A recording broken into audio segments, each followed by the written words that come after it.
Students, today we will discuss about a very important topic of carbohydrate metabolism, the oxidative phosphorylation and its relationship with electron transport system. As we know that the study of bioenergetics involves the study of the process by which reduced nicotinamide and flavononucleotides, these ones, generated primarily from the oxidation of carbohydrates like glucose and other lipids, are oxidized ultimately by molecular oxygen via the mitochondrial electron transport chain, and the mechanism by which this oxidation is coupled to ATP synthesis is known as oxidative phosphorylation. While those ATP which are formed in the glycolysis and citric acid cycle directly, these were called substrate level phosphorylation. तो समझने वाली बात यह है कि जब हमने बात की थी ग्लाइकोलिसिस की या पायरुवेट का एसिटाइल को एंजाइम में कन्वर्जन या सिट्रिक एसिड साइकिल की, तो वहां हमने प्रोड्यूस की थी रिड्यूसिंग पावर्स. जैसे ग्लाइकोलिसिस की प्रोसेस में 2 NADH बनी थी. पायरुवेट से एसिटाइल को एंजाइम है जो कि पायरुवेट डिहाइड्रोजिनेज एंजाइम ने कन्वर्ट किया था, उसने 2 NADH जनरेट की. फिर एसिटाइल को एंजाइम ए बना, उसने सिट्रिक एसिड साइकिल चली, तब कितनी बनी? आपकी 6 NADH बनी और 2 FADH2 बनी. ये दोनों रिड्यूसिंग पावर फिर जाती हैं आपकी इलेक्ट्रॉन ट्रांसपोर्ट चेन में, जो कहां प्रेजेंट है? माइटोकॉन्ड्रिया की इनर मेम्ब्रेन में. और उसके बाद क्या बनता है? Finally ATP. इनका ऑक्सीडेशन होता है FADH और FADH2 और NADH का, और फाइनली वाटर बनता है. और क्या जनरेट होती है? एटीपी. एक ग्लूकोज का मॉलिक्यूल फाइनली जब ATS हो जाती है, उसके बाद टोटल 38 ATP फॉर्म करता है. ये हम जानते हैं. ये डायग्राम बहुत इंपॉर्टेंट है ये समझने के लिए कुछ बेसिक कॉन्सेप्ट कि कैसे इलेक्ट्रॉन ट्रांसपोर्ट चेन फॉर्म होती है. देखिए, माइटोकॉन्ड्रिया का स्ट्रक्चर हम जानते हैं क्या है कि इसमें सबसे बाहर आउटर मेम्ब्रेन है, फिर इनर मेम्ब्रेन है. इन दोनों के बीच का स्पेस इंटर मेम्ब्रेन स्पेस कहलाता है. इनर मेम्ब्रेन में फिंगर लाइक प्रोजेक्शन प्रेजेंट होते हैं जिन्हें हम क्रिस्टी कहते हैं, और सबसे अंदर क्या होती है? मैट्रिक्स होती है जिसके अंदर DNA और राइबोसोम प्रेजेंट होती है. इसमें से जो इलेक्ट्रॉन ट्रांसपोर्ट सिस्टम है वो कहां प्रेजेंट होती है? आपकी इनर मेम्ब्रेन पर. ये देखिए दिखाई गई है पूरी इलेक्ट्रॉन ट्रांसपोर्ट चेन, जिसमें कि उसके चारों complex molecule, complex first, complex second, complex third और complex 4 present. Complex second, first और थर्ड को कौन जोड़ता है? Coenzyme Q. और साइटोक्रोम थर्ड और फोर्थ को कौन जोड़ता है? Cytochrome C. ये दोनों इन चारों कॉम्प्लेक्स के बीच में एक तरीके से कपलिंग एजेंट की तरह काम करते हैं, उनको जोड़ने का काम करते हैं. देखिए, ये बाहर की तरफ क्या है? इंटरमेम्ब्रेन स्पेस, उसके बाहर आउटर मेम्ब्रेन, फिर साइटोसॉल, और इसके अंदर की तरफ क्या है? मैट्रिक्स. तो कभी कभी साइंटिस्ट की जब बुक्स देखेंगे, थ्योरीज देखेंगे, तो उसमें इसको C फेज और इसको M फेज वहां पे डिनोट किया गया है. तो इलेक्ट्रॉन ट्रांसपोर्ट सिस्टम में जो कैरियर मॉलिक्यूल्स है, क्या वो ऐसे ही रैंडमली लगे हैं? किस तरीके से उनका अरेंजमेंट है, ये हमें समझना बहुत जरूरी है. This is very important thing. Electron transport chain और respiratory chain in mitochondria on the means by which electron from the reduced electron carrier of intermediate metabolism are channeled to oxygen and protons to yield water. ये देखिए protons है, finally ये reducing power है, और ये finally क्या बन रहा है? वाटर बन रहा है. इन रिएक्शंस का क्या होता है? इलेक्ट्रॉन ट्रांसपोर्ट चेन में रिडक्शन पोटेंशियल हम देखते हैं. तो ये जो वैल्यूज दे रखी है, ये स्टैंडर्ड रिडक्शन पोटेंशियल की दे रखी है इंक्रीजिंग ऑर्डर. कैसे? ये NADH, ये NADPH, NADH डिहाइड्रोजनेज FMN के साथ FMNH2, यूबीक्यूनोन, जब उसका रिडक्शन होता है तो क्या बनता है, यूबीक्यूनॉल बनता है।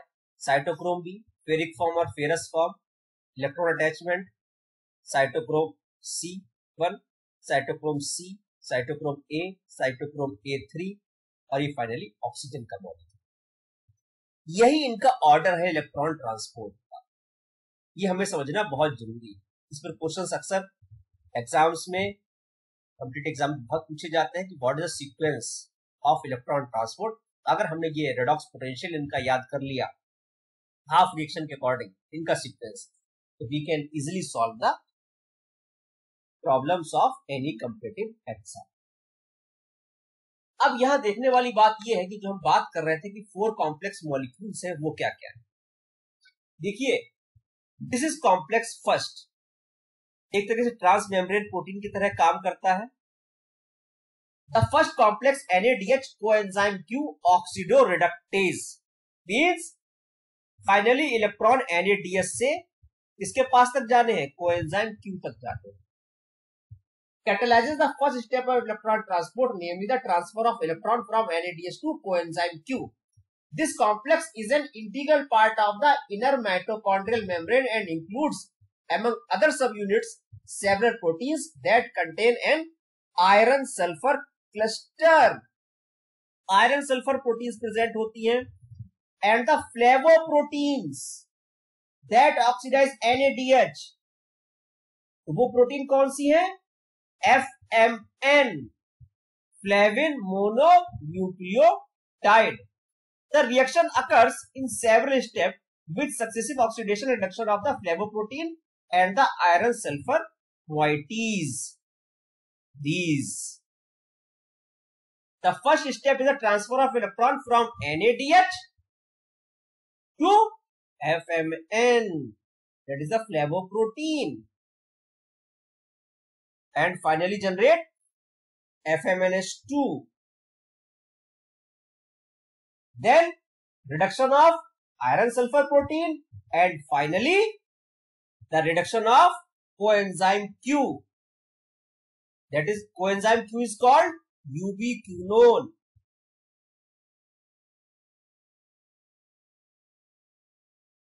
Now we will see the structure of complex second. The second complex, the 4 membrane bound complexes succinate coenzyme Q oxidorreductase. यह इलेक्ट्रॉन कहां से कहां तक जाने हैं, सक्सीनेट से कोएंजाइम Q तक. The enzyme traditionally called succinate dehydrogenase, which catalyzes the oxidation of succinate to fumarate, has been shown by later work to be part of this complex enzyme. The succinate dehydrogenase consists of a flavoprotein and an iron sulfur center. ये iron sulphur centre रहे यहाँ पे और ये flavoprotein रही कौन सी, FAD. यहाँ क्या रिएक्शन होनी है, FADH सक्सीनेट इलेक्ट्रॉन किसको देगा, FADH को, FADH2 बनेगा और FADH2 से फिर इलेक्ट्रॉन कहा जाने हैं, आयरन सल्फर सेंटर के पास. आयरन सल्फर सेंटर रिड्यूस होंगे, उसके बाद किसके पास इलेक्ट्रॉन जाने हैं, कोएंजाइम Q के पास, फिर फाइनली उसका रिडक्शन होता है. तो इन दोनों प्रोसेस के बाद अगर हम ध्यान दें तो क्या रिडक्शन हो रहा है, finally is form reduced form of coenzyme Q. This is complex third. It is called coenzyme QH2 cytochrome C oxidoreductase. Means electron coenzyme Q की रिड्यूस फॉर्म से फाइनली कहां पहुंचने हैं, साइटोक्रोम C तक पहुंचने हैं. This is the catalysis of oxidation of reduced coenzyme Q. The electrons produced by this oxidation reaction are passed along to cytochrome C in a multi-step process. Recall that the oxidation of coenzyme Q involves 2 electrons, whereas the reduction of iron need only 1 electron. Therefore, 2 molecules of cytochrome C are required for every molecule of coenzyme Q. This is very important to note. The components of this complex include cytochrome B, actually two B types cytochrome, cytochrome BH and BL, cytochrome C1 and several iron sulfur proteins. Cytochromes can carry electrons but not hydrogen. This is very important point. You can see. This is another point. This is called Q cycle. The flow of electrons from reduced coenzyme Q to the other components of the complex does not take a simple direct path. It is becoming clear that a cyclic flow of electrons involves coenzyme Q twice. It is becoming clear that a cyclic flow of electrons involves coenzyme Q twice. दो बार coenzyme Q आएगा. This behavior depends on the fact that a quinone coenzyme Q can exist in three forms. The semi-quinone form, which is intermediate between the oxidized reduced form, is of crucial importance here. Because of the crucial involvement of coenzyme Q, this portion of the pathway is called Q cycle. आपको यहां ध्यान रखना है, आपको coenzyme Q दो बार चाहिए.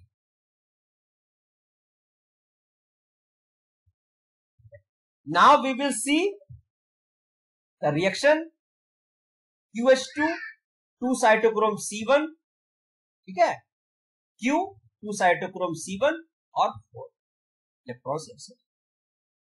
Now this is the structure of complex 4. The fourth complex cytochrome C oxidase means cytochrome C से अब इलेक्ट्रॉन सीधे कहा जाने हैं, ऑक्सीजन के पास जाने हैं और वाटर बनना है. Catalyse the final step of electron transport, the transfer electron from cytochrome C to oxygen. Proton pumping also take place as a result of this reaction. और इस कॉम्प्लेक्स में क्या क्या पार्ट है ये आपको ध्यान देने होंगे. इसके अंदर साइटोक्रोम है ए और A3 और दो मॉलिक्यूल है कॉपर आयन के, जिसे कॉपर ए और कॉपर बी कहते हैं. बाकी साइटोक्रोम्स जितने भी हैं उनका जो रिएक्शन सेंटर है वो फेरिक फॉर्म है, तो बाद में फेरस में चेंज होता है. अब हम बात करेंगे प्रोटॉन पंप्स की. कॉम्प्लेक्स फर्स्ट, कॉम्प्लेक्स थर्ड और कॉम्प्लेक्स फोर्थ मिलके पूरे 10 प्रोटॉन्स इस साइड से, मैट्रिक्स साइड से इंटरमेम्ब्रेन स्पेस में पहुंचा देते हैं. That is called the P site. Now this transport, the proton pump is very useful at clearing that complex first pumps 4 protons, complex third pumps 4 protons and complex fourth pumps 2 protons. This pumping of proton couples जोड़ता है किस किस चीज को. एक तो आपके electron transport chain को और ऑक्सीडेटिव फास्फोराइलेशन, मतलब प्रोटॉन्स जो है वो आपके NADH और FADH2 से निकलकर फाइनली वाटर तक पहुंचे हैं बनाने के लिए. ये प्रोसेस एक अलग प्रोसेस है जिसे प्रोटॉन का पंप काम किया है, और एक प्रोसेस ये चल रही जहां फास्फोराइलेशन हो रहा है. तो केमिकल जो कीमोऑस्मोटिक हाइपोथेसिस है उसमें जो कपलर है दोनों प्रोसेस के बीच में वो कौन है, ये प्रोटॉन पंप. अब प्रोटॉन पंप का यहां इंपॉर्टेंस ये है कि ये हर कंडीशन में इंटरमेम्ब्रेन स्पेस में प्रोटॉन की कंसंट्रेशन बढ़ाता है, मैट्रिक्स में प्रोटॉन की कंसंट्रेशन को कम करता है. तो बुक्स क्या लिखती है, the chemiosmotic coupling mechanism was based entirely on the difference in proton concentration between the intermembrane space and the matrix of an actively respiratory mitochondria. तो दोनों मेम्ब्रेन के इधर और उधर, मैट्रिक्स साइड में और पी साइड में जो डिफरेंशिएट क्रिएट होगा वो रिस्पॉन्सिबल होगा एटीपी फॉर्मेशन के लिए. और ये थ्योरी किसने दी, पीटर मिकेल ने. तो जब प्रोटॉन की कंसंट्रेशन H आयन कंसेंट्रेशन यहां बढ़ जाएगी इंटरमेम्ब्रेन स्पेस में, तो क्या होगा, यहां एसिडिक कंडीशन बनेगी, pH will be low, here pH will be high. Now protons come back through this fifth complex which is called ATP synthase या F1 ATPase. इसकी दो यूनिट होती है, FO और F1. It is doorknob like structure. You can see here when proton pumps, this moves and form ATP by the addition of ADP plus inorganic phosphate. So this whole process is called oxidative phosphorylation. यहां क्या होता है, chemical potential में generate हुआ process में, pH difference हुआ जिससे matrix में अल्कलाइन पीएच बना और इंटरमेम्ब्रेन स्पेस में एसिडिक पीएच बना, इलेक्ट्रिकल ग्रेडियंट भी बना, यहां नेगेटिव चार्ज डेवलप हुआ। क्यों? क्योंकि यहाँ उन पोटेंशियल कंसंट्रेशन बढ़ गई जिसमें नेगेटिव चार्ज होता है, आयनिक कंसंट्रेशन नेगेटिव चार्ज मॉलिक्यूल्स की बढ़ जाती है, यहाँ पॉजिटिव चार्ज, इन दोनों के डिफरेंस से एक प्रोटॉन मोटिव फोर्स क्रिएट होता है जो कि एटीपी बनाने के लिए रिस्पॉन्सिबल है। बाकी जितनी भी डिटेल्स है वो आप नोट्स में मेरे देखेंगे, यहाँ हम केवल आपको एक आउटलाइन पूरी बता रहे हैं कि प्रोसेस समझने के लिए। अब देखिए यहाँ क्या दे रखा है, ये पूरी इलेक्ट्रॉन ट्रांसपोर्ट चेन है, NADH से कैसे ऑक्सीजन तक मॉलिक्यूल डिफरेंट कैरियर के थ्रू जा रहे हैं। तो रोटिनोन क्या इनहिबिट करता है NADH से कोएंजाइम Q तक इलेक्ट्रॉन के जाने को, एक्टिनोमाइसिन A साइटोक्रोम B से साइटोक्रोम C1 को, और साइनाइड आयन या कॉपर मोनोऑक्साइड क्या इनहिबिट करता है कि साइटोक्रोम A3 से इलेक्ट्रॉन कहां ना जाए, ऑक्सीजन तक ना जाए। तो इलेक्ट्रॉन कैरियर इनहिबिटर की तरह काम करते हैं। देखिए इस टेबल से क्या समझ में आ रहा है, ये आपके लिए कॉम्पिटिटिव एग्जामिनेशन के लिए जो हायर क्लासेस है उसके लिए बहुत इंपॉर्टेंट है। पहला क्या, इनहिबिशन ऑफ इलेक्ट्रॉन ट्रांसपोर्ट। ये वो मॉलिक्यूल्स है जो इलेक्ट्रॉन ट्रांसपोर्ट रोक रहे हैं। साइनाइड का क्या रोल है, कार्बन मोनोऑक्साइड का क्या रोल है देखा है, inhibit cytochrome oxidase, last complex fourth को ब्लॉक करते हैं। Actinomycin A block electron transfer from cytochrome B to cytochrome C1, जैसे पहले डायग्राम में बता चुका हूं। मिक्सोथायाजोल, प्रोटिनोल, अमाइटल, पायरिसिडीन A क्या करती है, prevent electron transfer from iron sulphur centre to ubiquinone, quinone. DCMU बहुत इंपॉर्टेंट है, compete with QB for binding site in PS second. Inhibition of ATP synthesis, ये DCMU जो है इसका सबसे ज्यादा रोल कहां है, photosynthesis. Inhibition of ATP synthase, जो कॉम्प्लेक्स फिफ्थ में बता रहा था। एरोवेटिन क्या करता है, कॉम्प्लेक्स ये F1 को रोकता है। ओलिगोमाइसिन और वेंट्रोसिडिन FO को रोक रही है। DCCD block proton flow through FO। Uncoupling agent, uncoupling agent क्या है, एक तरीके से कैरियर की तरह काम करेंगे जो दोनों प्रोसेस को स्टेप्स को कपल नहीं होने देंगे। कपल होने का मतलब इलेक्ट्रॉन ट्रांसपोर्ट तो हो जाएगा लेकिन एटीपी नहीं बनेगा। FCCP है, FDNP है, ये हाइड्रोफोबिक प्रोटॉन कैरियर है, ये एटीपी से मॉलिक्यूल को निकलने नहीं देंगे, ये अपनी तरफ से पहुंचा देंगे खुद ही इस चीज को। तो जब दूसरे रास्ते से प्रोटॉन वापस चले जाएंगे एटीपी बनेगी ही नहीं।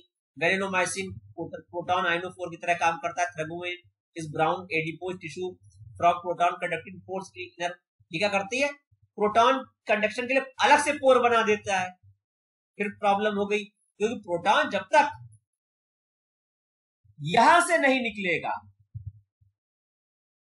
तब तक एटीपी नहीं बनेगी। अब ये क्या करते हैं, कहीं और से प्रोटॉन को निकाल देते, अलग से रास्ता बना देते हैं। ये आपकी प्रोसेस एटीपी सिंथेसिस की नहीं होती। Inhibition of ATP ADP exchange, उसके लिए क्या है, एट्रिक्टोसाइट। This was very important point about ETS and oxidative phosphorylation. यहाँ पूरा ओवरव्यू था, इसमें मेरे बनाए हुए कुछ डायग्राम्स थे और बाकी जो भी डायग्राम्स या फिगर्स लिए गए थे वो लेनिंजर की कॉक्स और नेल्सन ने लिखी है, प्रिंसिपल्स ऑफ बायोकेमिस्ट्री, उसके 5th एडिशन से लिए गए थे। बाकी के नोट्स के लिए आप मेरे नोट्स ही प्रिफर कर सकते हैं, और जो है डेली पढ़ना है तो आप लैनिंजर की